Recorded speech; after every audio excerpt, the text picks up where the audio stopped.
बोलो श्री प्राणनाथ प्यारे की, सतगुरु महाराज की। सुनियो दुनिया आखिरी, भाग बड़े हैं तुम। सुनियो दुनिया आखिरी, भाग बड़े हैं तुम। जो कभू कानो ना सुनी, सो करो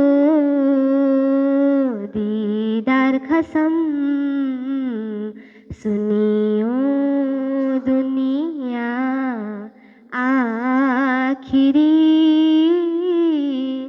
भाग बड़े हैं तुम। कई दीवदानव हो गए, कई तीर्थंकर अवतार। कई देवदानव हो गए, कई तीर्थंकर अवतार। किन सुपने ना श्रावणो, सोईत मिल्या नर नार। किन सुपने ना श्रावणो, सोईत मिल्या नर नार। सुनियो दुनिया आखिरी, भाग बड़े हैं तुम।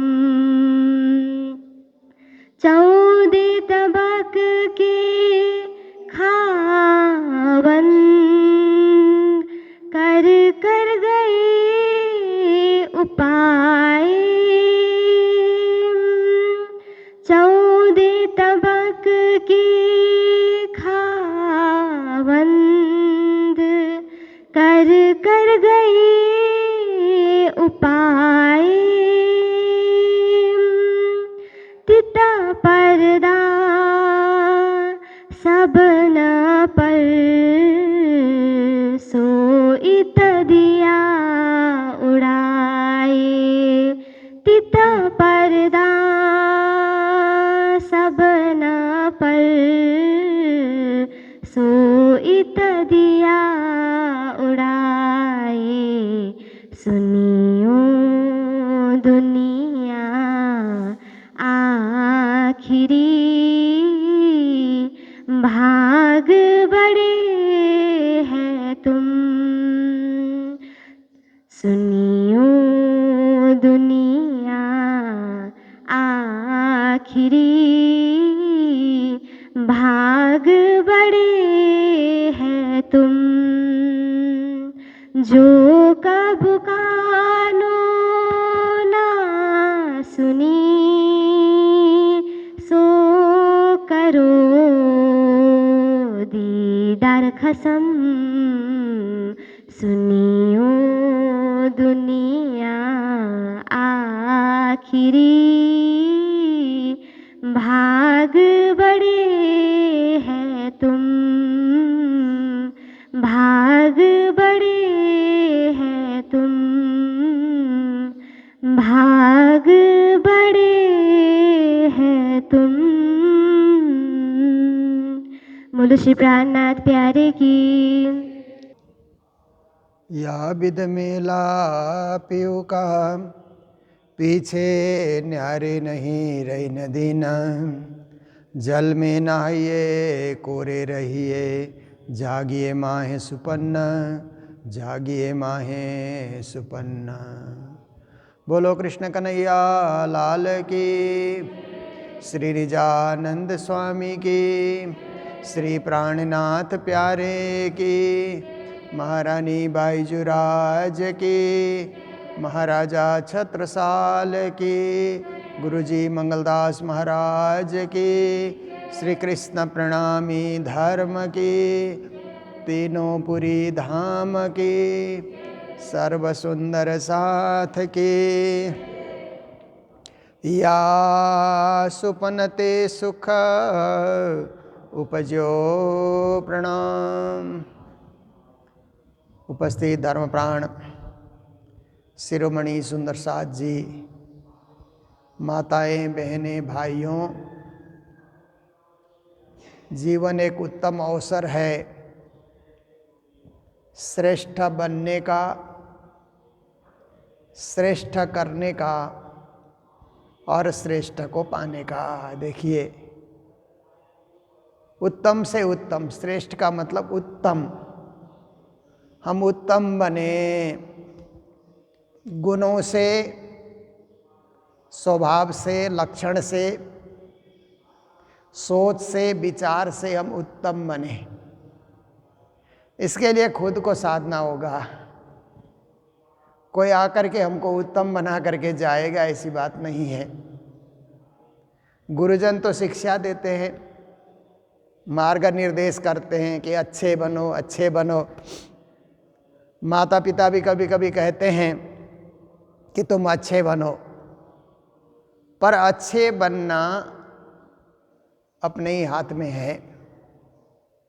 हम अपने जीवन की दिशा को किस ओर मोड़ रहे हैं, यही हमको पता होना चाहिए। और जीवन सही दिशा में चले, सही गति में चले, सही चाल में चले, सही कदमों से चले, तो उत्तम होना, श्रेष्ठ होना असंभव नहीं है। ये संभव है, हो सकता है। हम चाहे तो हम ही उस पद को पा सकते हैं। और मात्र श्रेष्ठ बन करके रह जाना, उत्तम बन करके रह जाना, इतना ही भी जीवन नहीं है। उत्तम बनने के बाद उत्तम करना भी होगा, फिर उसका प्रकट होना होगा ना। जल के जैसे पानी का बहुत बड़ा तालाब है तो वहाँ से पानी पीने का सोर्स निकलना चाहिए ना। केवल तालाब भरा हुआ है, वो पीने वालों के लिए वहाँ उपयुक्त उसका आधार नहीं है।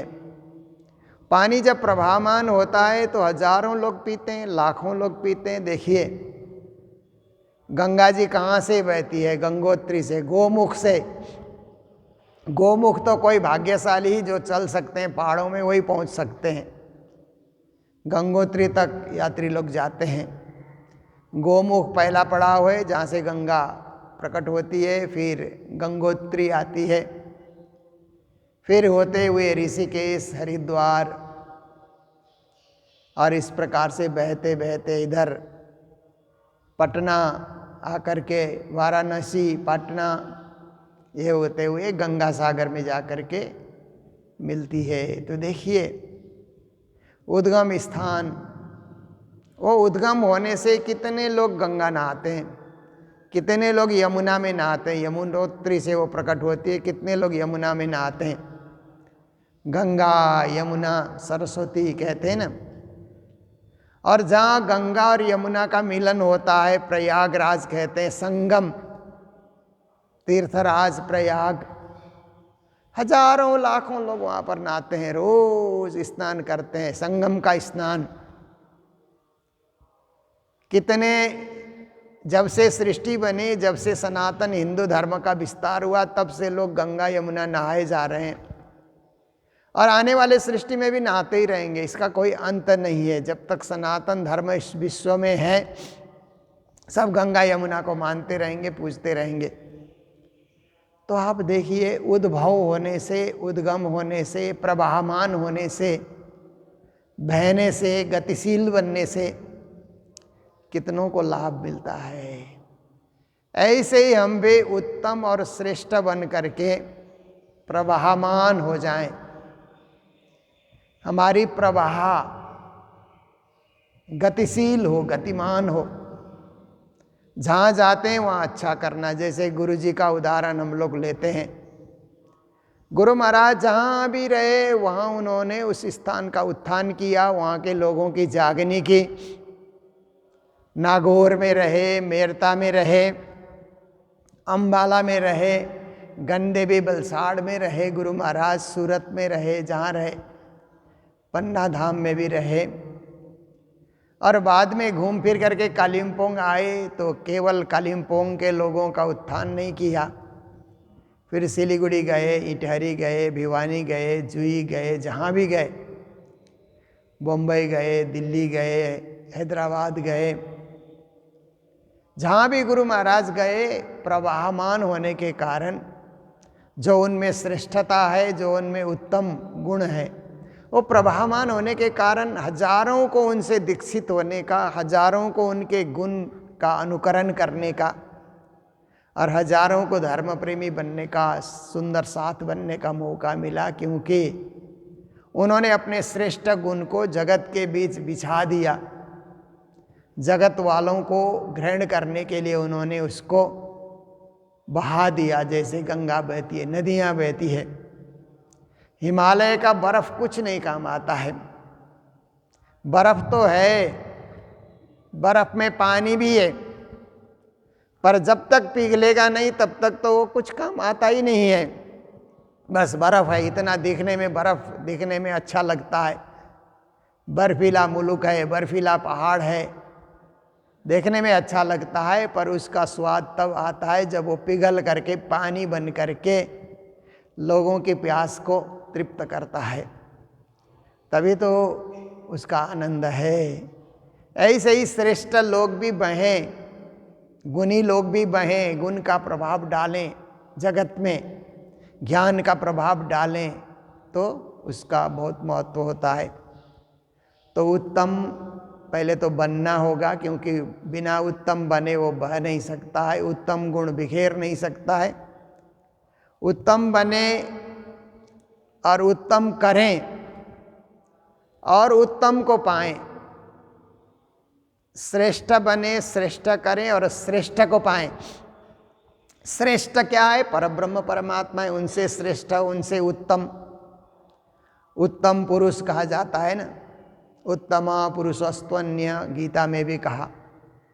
उत्तम पुरुष को पाने के लिए उत्तम गुण, उत्तम व्यवहार, उत्तम भक्ति, उत्तम भाव तो होना ही होगा।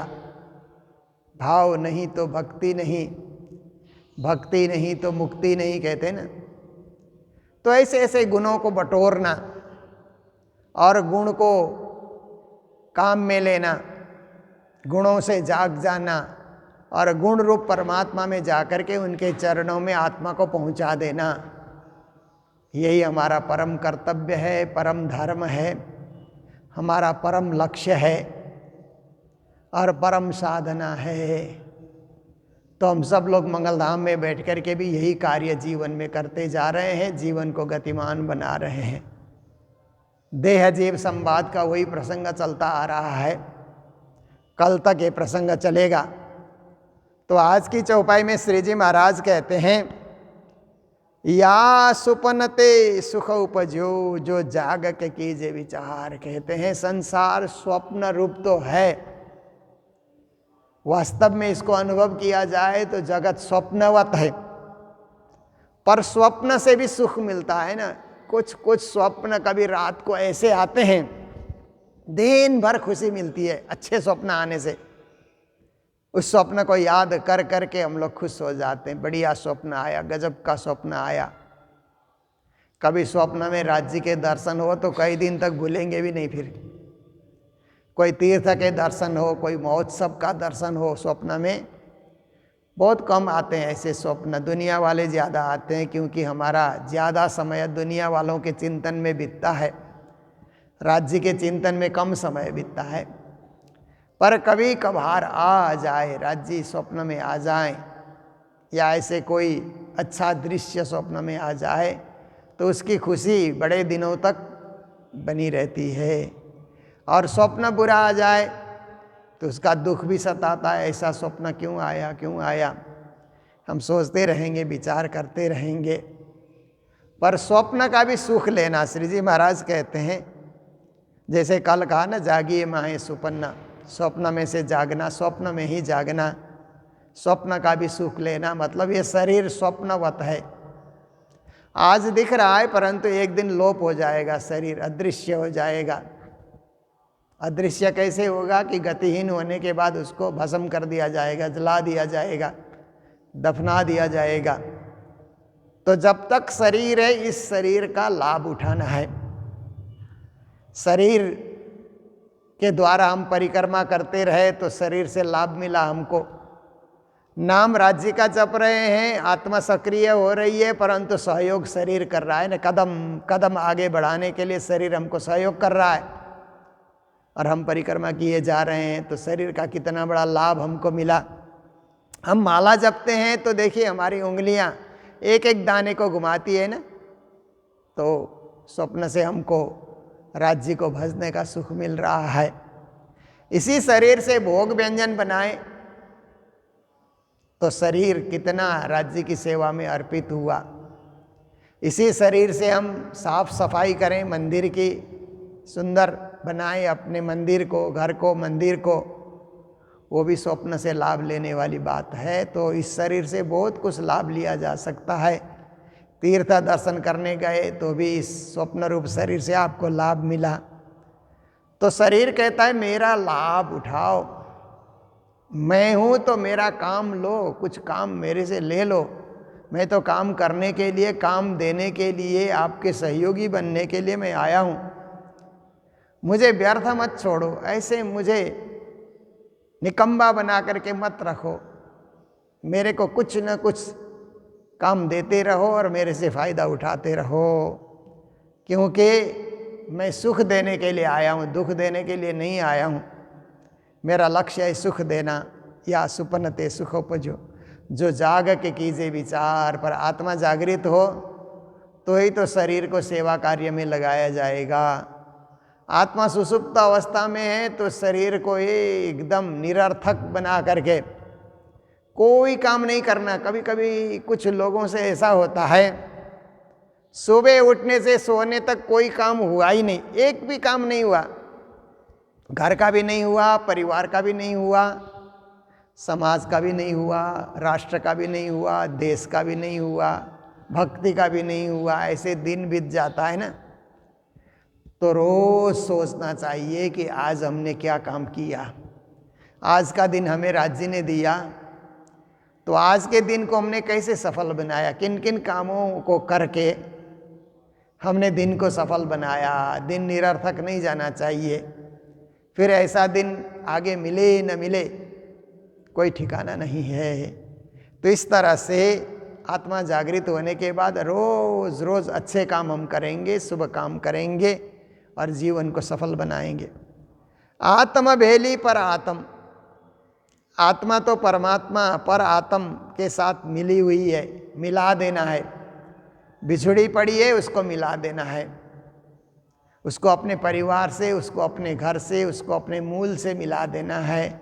यही भक्ति है। एक ही आत्मा को पर आत्मा से मिलाने के लिए एक ही तत्व है भक्ति। भक्ति तत्व के द्वारा आत्मा परमात्मा से मिल सकती है। तो आत्मा के द्वारा भक्ति हो, सदा सदा भजन भक्ति हम करते रहें। स्वप्न भेलो संसार, और केवल स्वप्न का कार्य करते रहेंगे, माया का कार्य करते रहेंगे, घर का ही कार्य करते रहेंगे, भक्ति नहीं है। भक्ति छूट गई और माया के बंधन में फंसे पड़े हैं, बुरी तरह फंसे पड़े हैं। तो केवल संसार में हम अपने आप को रगड़ रहे हैं, संसार में इस शरीर को हम लगा रहे हैं, इस शरीर को संसार के प्रति आकर्षित कर रहे हैं, कुछ मिलने वाला नहीं है। इसीलिए देह हमको यही कहता है कि मुझे भक्ति से जोड़ो, केवल संसार से न जोड़ो। संसार में है तो संसार से तो स्वतः जुड़ा हुआ है। हे आत्मा, मुझे अपनी भक्ति से जोड़ करके अपने गंतव्य की कार्य में मेरा फायदा उठाओ, मेरा लाभ उठाओ, मुझसे कुछ कराओ। इन विध लाह लीजिए, लाभ लेना है, संसार में आकर के नुकसान नहीं खाना है। कोई आदमी ऐसा व्यापार कर रहा है कि नुकसान ही नुकसान खा रहा है, तो व्यापार छोड़ देना चाहिए, फिर नौकरी करो। किसी के यहाँ नौकरी करो तो कम से कम नुकसान तो नहीं खाएगा। नुकसान खाने वाला व्यापार करके क्या फायदा उसको, वो तो कम कम होता जाएगा, उसका धन कुछ बचेगा ही नहीं, अंत में जा कर के दिवालिया निकल जाएगी उसकी, ऐसी स्थिति हो जाएगी। इसलिए लाभ का ही व्यापार करना चाहिए, जहाँ भी लाभ हो वैसे बिजनेस को पकड़ना चाहिए। नहीं तो फिर नौकरी करो, उसमें कम से कम नुकसान तो आपका नहीं होगा, जो वेतन मिल रहा है उससे घर चलाओ।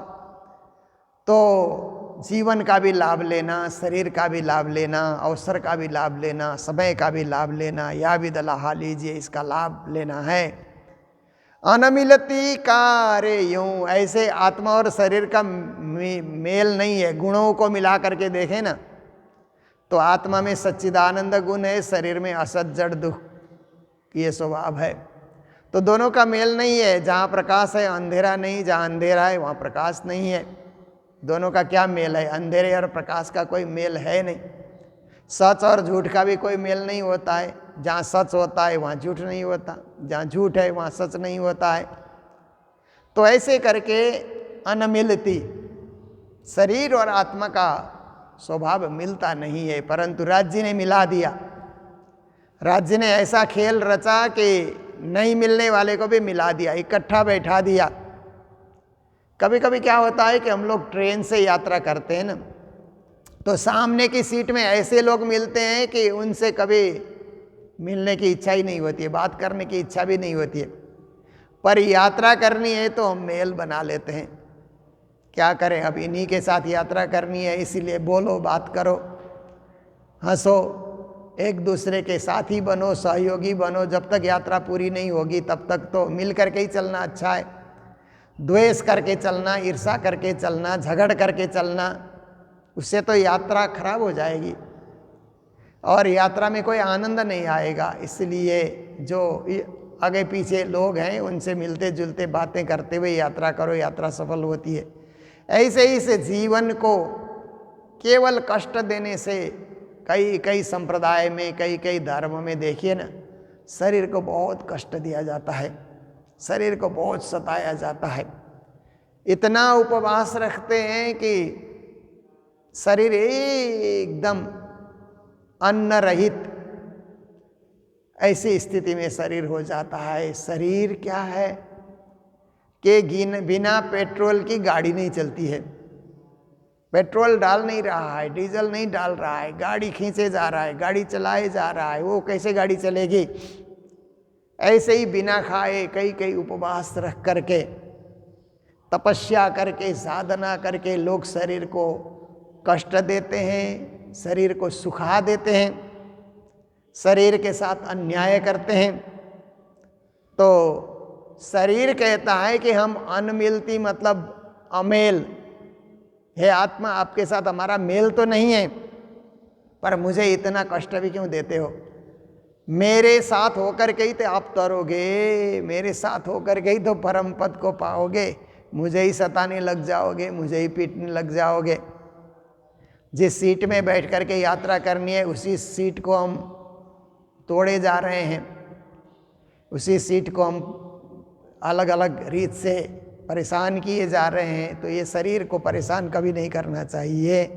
तभी श्री जी महाराज ने और एक चौपाई में भी हमें समझाया ना, दुख न दीजिए देह को, सुखे छोड़िए शरीर, ए सिद्ध इन विध हो वहीं जो जो सही सक करें भीर। उन्होंने कहा शरीर को दुख मत दो, शरीर को आराम से रखो। इसलिए प्रणामी परंपरा में क्या होता है कि उपवास भी रखते हैं तो प्रसाद बोलने से खा लेते हैं। उपवास तो हम लोग कब रखते हैं कि कई लोग जन्माष्टमी में रखते हैं, कई लोग सदगुरु के धाम गमन में रखते हैं, श्री जी के धाम गमन के दिन रखते हैं, महारानी बाईजूराज छत्रसाल जी के धाम गमन। जन्म में तो हम लोग कम रखते हैं क्योंकि जन्म तो एक खुशी का पर्व है। धाम गमन की तिथियों में जैसे गुरु जी की तिथि आती है तो हम लोग रखते हैं। तो रखने से भी प्रसाद बोल करके कोई देगा, फल देगा, दूध देगा, कुछ भी देगा तो हम लोग खा लेते हैं उसको, क्योंकि प्रसाद को तिरस्कार नहीं करना चाहिए। प्रसाद है ना, वो राज्य को चढ़ा हुआ व्यंजन है। तो हम उपवास में ऐसे करके उसका तिरस्कार नहीं होना चाहिए, फिर प्रसाद ग्रहण करना चाहिए। प्रसाद ग्रहण कीजिए और अपने ध्यान पूजन में आप लगे रहिए। तो इस तरह से शरीर को सही दिशा में, सही मार्ग में, सही गंतव्य में ले करके जाना है। अमेल होते हुए भी उसमें मेल बिठाना है। सुखड़ा दिया धुतारिये, ऐसे तो ये शरीर ठगिनी मायावी है। शरीर भी कभी कभी छल कर लेता है, सभी भी कभी कभी शरीर धोखा कर जाता है, बीच में ही धोखा दे देता है शरीर का। कुछ बीमारी आ जाती है, कुछ परेशानियां आ जाती हैं, तो ऐसे सुख दे करके कभी शरीर दुख में भी बदल जाता है, दुखानुभूति कराने लग जाता है शरीर, ऐसी स्थिति भी हो जाती है। तो कहते हैं कि या को बुरी कहिए क्यों कर, पर इसको बुरा मत कहो, क्योंकि शरीर स्वयं हमको दुख नहीं दे रहा है। शरीर को दुख देने का धर्म होता तो बचपन से शरीर दुख देता। बचपन में तो शरीर हमको इतना सुख देता है, नाचते हैं, उछलते हैं, कूदते हैं, बच्चे लोग कितना खेलते हैं, शरीर उनको कितना साथ दे रहा है ना, छलांग भी लगाते हैं। और कई कई खिलाड़ियों को देखिए जो खेल खेलते हैं, कैसे कैसे वो करतब दिखाते हैं, तरह तरह के खेल खेले जा रहे हैं और शरीर उनको बड़ा साथ दे रहा है। और नाचने वालों को देखिए, शरीर बड़ा साथ दे रहा है। रेसलिंग करने वाले को देखिए, अब बर्फ पे खेल खेलते हैं ना, उनको आप देखिए, जिम्नास्टिक करने वाले होते हैं ना, कई कैसे शरीर को मरोड़ते हैं, शरीर उनको साथ दे रहा है।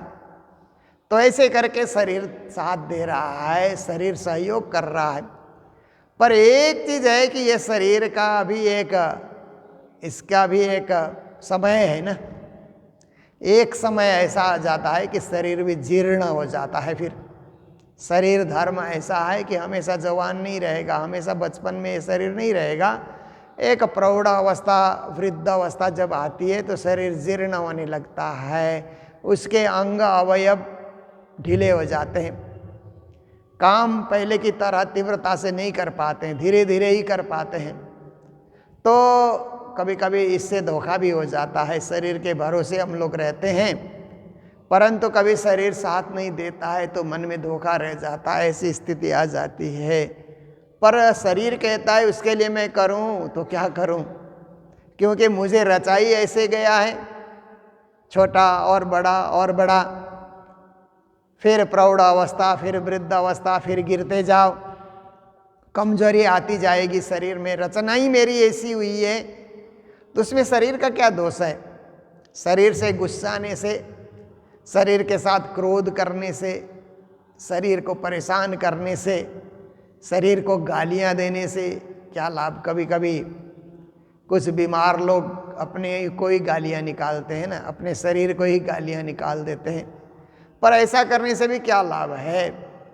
इसलिए यही है कि इसको बुरा भी ज़्यादा नहीं कहना है, शरीर को डांटना भी नहीं है। इस शरीर को बस जिस अवस्था में शरीर पहुंचा, उस अवस्था से हम शरीर से क्या लाभ ले सकते हैं। दौड़ सकते हैं तो दौड़ने का लाभ लें, और गा सकते हैं तो गाने का लाभ लें, सेवा कर सकते हैं तो सेवा का लाभ लें। और जब शरीर बुढ़ा हो जाएगा, बीमार हो जाएगा, तो निज नाम जप सकते हैं तो उसका लाभ लें। फिर श्री राज जी का दिव्य नाम जपते हुए जहाँ बैठे राज जी, श्यामा जी का स्मरण करते रहें, तो भी शरीर हमको लाभ ही देगा, तो भी हमको राज जी के चरणों में पहुँचाने के लिए सहयोग करेगा। इसीलिए बुरा किसी को नहीं कहना चाहिए। बुरा हमारा स्वभाव है, हमारी कमियां हैं, हमारी कमजोरियां हैं, हमारे अंदर दुर्गुण भरे हैं, इसीलिए हम किसी को भी बुरा कह देते हैं। कभी कभी कुछ सुंदर साथ को या कुछ साथियों को भी हम कहते नहीं, ये अच्छे लोग नहीं हैं, ये बहुत गड़बड़ लोग हैं, ऐसा करके हम लोग बोल देते हैं। पर औरों को बुरा कहने से क्या लाभ। बुराई तो हमारे अंतर्गत भरी पड़ी है। बुरा जो देख न मैं चला, बुरा न पाया कोई, जो दिल ढूंढा अपना तो मुझसे बुरा न कोई। संतों ने कहा ना कि बुरा ढूंढने के लिए हम निकले, परंतु बुरा तो कुछ है नहीं, सब जगह कुछ ना कुछ अच्छे गुण छुपे हुए हैं। लोगों में अच्छा स्वभाव कहीं ना कहीं झलकता है, दिखलाई देता है। अपने दिल की ओर दृष्टि फिरा करके, क्योंकि हमारी दृष्टि ऐसी बनाई गई है कि सामने वाले ही दिखते हैं, हम नहीं दिखते। हम लाख कोशिश करें परंतु अपना चेहरा नहीं दिखता है जब तक आईने का सहयोग न लिया जाए। सामने आईना हो तो अपना स्वरूप देख सकते हैं, नहीं तो इन आँखों से तो खुद को देख ही नहीं पाते हैं हम लोग कि चेहरा कैसा है। पर दूसरे का चेहरा फट से दिख जाता है। कोई आता है ना तो हम फट से देख करके कहते हैं कि ये काला आदमी आ रहा है, गोरा आ रहा है, लंबा आ रहा है, ठिंगना आ रहा है, मोटा आ रहा है, पतला आ रहा है, स्त्री आ रही है कि पुरुष आ रहा है, जवान आ रहा है कि बूढ़ा आ रहा है। एक दृष्टि डालते ही औरों की पहचान हो जाती है। औरों का मूल्यांकन हम कर सकते हैं परंतु खुद का मूल्यांकन नहीं कर सकते। तो इसलिए और एक कवि ने कहा कि अपनी बदसूरती के लिए यहाँ हर कोई अनजान है, खुद को पहचानने के लिए घर में एक आईना चाहिए। कवि लोग भी बहुत समझ करके कविताओं की रचना करते हैं, शेर शायरी की रचना करते हैं। तो कहता है कि हमारी जो सूरत है वो खराब है कि सुंदर है, हम अनजान हैं, कुछ पता नहीं है। अपने चेहरे पे रात को सोए हैं तो आँखों की गंदगी हटी कि नहीं, नाकों की गंदगी हटी कि नहीं, हमको पता नहीं होता है। पर सामने वाले तो देखते हैं ना, देखते ही बता देते हैं कि आपके चेहरे में ये दाग है, ये निशान है। पर हमें नहीं पता है, हम तो अच्छा ही हैं बोल करके हम निकल रहे हैं। तो अपनी बदसूरती के लिए यहाँ हर कोई अनजान है, सब अनजान बन जाते हैं कि मेरे चेहरे में क्या है, हम कैसे। तो खुद को पहचानने के लिए घर में एक आईना चाहिए। एक आईना घर में लटका दिया जाए तो खुद को हम पहचान सकते हैं कि हम कैसे हैं, साफ सुथरे हैं कि गंदे हैं, चंदन लगाया कि नहीं लगाया हमने, ये भी तो आईना ही देखना पड़ेगा ना। खुद तो हम सोचते हैं कि चंदन लगा लिया होगा, पर आईना देखने से लगता है चंदन भी हमने नहीं लगाया है। तो ये सब चीज़ें क्या है कि खुद को पहचानने की बात है, खुद को जानने की बात है, खुद को समझने की बात है। और खुद को पहचानना ही धर्म है वास्तव में, स्वयं को पहचानना और स्वयं को सही दिशा देना। यही श्री प्राणनाथ जी महाराज की वाणी, एक दार्शनिक उपदेश श्री प्राणनाथ जी महाराज हमें दे रहे हैं कि किसी को बुरा न कहो और अपने शरीर को तो कहो ही मत, खुद को बुरा मत कहो। बुरा कहने से कुछ नहीं होता है, बुराइयों को छोड़ने से भला है। बुराइयों की बातें करने से, जैसे कहते हैं ना, गुण धनी के गाते गाते गई सारी आरवल्ला, अवगुण अपना भागते उम्र खोई ना सकी चल्ला। धनी के गुण गा रहे हैं और अपना अवगुण गा रहे हैं तो उसका कुछ फल नहीं हुआ ना। धनी का गुण गाने का अर्थ है कि हम में वो गुण आ जाएं, तभी तो हम धनी का गुण गाने का लाभ ले रहे हैं। गुण गा रहे हैं, अवगुण फैला रहे हैं, गुण गा रहे हैं, अवगुण को बढ़ावा दे रहे हैं, क्या फायदा। तो यही किया जाए कि गुण को ग्रहण किया जाए, गुणी बनने का प्रयास किया जाए। तो धनी के गुण गाने का अर्थ है कि किसी के गुण गाए तो उसके गुण हम में आ गए, उसका स्वभाव हम में आ गया, उसका चरित्र हमने अपने जीवन में उतार लिया। तो यही सबसे बड़ी बात है। मैं अवगुणी हूँ, मैं अवगुणी हूँ। कुछ लोग कहते हैं ना हम बड़े पापी हैं, तो ये बोलते रहने से कोई फायदा नहीं है। उसको त्यागो, छोड़ो और धर्मी बनो, धर्म के मार्ग में अग्रसर हो जाओ। मैं गुस्सा वाला हूँ तो ये बोलने से क्या फ़ायदा है। त्यागो, उसको छोड़ो, दुर्गुणों को छोड़ो और सद्गुणों को ग्रहण करो, तभी तो आप अपने जीवन को सजा रहे हो। नहीं तो जीवन का अर्थ ही आपका नष्ट हो जाएगा, अर्थ कुछ रहेगा नहीं। तो ऐसे पूर्ण ज्ञान, पूर्ण भक्ति, पूर्ण सेवा, पूर्ण समर्पण हम लोग अपने जीवन में उतारते रहें। यही शिक्षा श्री प्राणनाथ जी महाराज शरीर के माध्यम से हमें दे रहे हैं, जीवात्मा को दे रहे हैं। तो जीवात्मा तो हम लोग ही हैं जो शरीर धर्म को अच्छी तरह समझें और शरीर धर्म का अच्छी तरह निर्वाह हम लोग करें, इसको सही दिशा दें। तो ये लंबा प्रकरण कई दिनों से चल रहा है। कल तक ये प्रकरण हम लोग चलाएंगे, फिर ये पूर्ण हो जाएगा। परंतु हमको बहुत ज्ञान मिला इससे, अपने आप को जानने का, अपने आप को समझने का और अपने आप को सही दिशा देने का पूर्ण ज्ञान हमें इन 2 प्रकरणों के माध्यम से मिलता आया।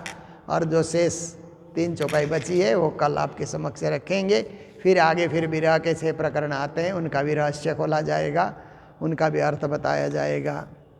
तो इन्हीं शब्दों के साथ आज के दिन जो मंगलधाम में सेवाएं आई है, राजभोग और भंडारे की सेवा, उदयपुर राजस्थान निवासी परमधाम वासी रक्षित चंद्र रॉय और श्रीमती पार्वती रॉय माता पिता की स्मृति में उनकी सुपुत्री सुनिपा रॉय और परिवार की ओर से प्राप्त हुआ है। तो धामवासी आत्मा को श्रद्धांजलि और जो ये सेवाएं दे रहे हैं उनके प्रति मंगल कामना। इसी प्रकार से दिल्ली निवासी माताजी निर्मला अग्रवाल जी श्री नवरंग लाल जी अग्रवाल के 25वें पुण्यतिथि पे भंडारे की सेवा दे रही हैं। तो माताजी के प्रति मंगल कामना और धामवासी आत्मा के प्रति श्रद्धांजलि व्यक्त करते हैं। और इसी प्रकार आज राजभोग की सेवा जो सूरत से दर्शन करने आए हैं, तो हर्षा बहन, हसमुख भाई, हिना बहन, शीतल और केवल, फिर रेवाना, श्यामा, ये है, ये सब उनके जन्मदिन पर इस खुशहाली में ये राजभोग की सेवा इन्होंने प्रदान की है। तो सभी को मंगल कामना, मंगल बधाइयाँ देते हुए आज के प्रसंग को यहीं विराम देने जा रहे हैं जय जयकार के साथ। और आप सभी से आग्रह है कि हम लोग गुरु जी की तिथि नज़दीक आ रही है और उस तिथि की तैयारी में हम सब लोग लगे हुए हैं। जिससे जो सेवा हो सके वो सेवा आप लोग करके इस पावन तिथि को हम लोग सार्थक बनाएं और आने वाले सुंदर साथ को जितना हो सके हम सुविधा दे सकें, उनको सुविधा दे सकें और उनको तीर्थ आने का एक पूरा हम लोग आनंद प्रदान कर सकें। ऐसे कार्यक्रम हम लोगों को तैयार करना है। तो आइए इन्हीं शब्दों के साथ अभी के प्रसंग को विराम दे रहे हैं।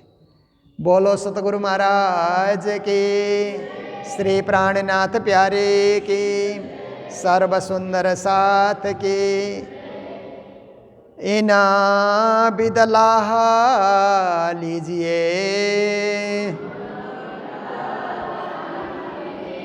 आना मिलती कारेयों,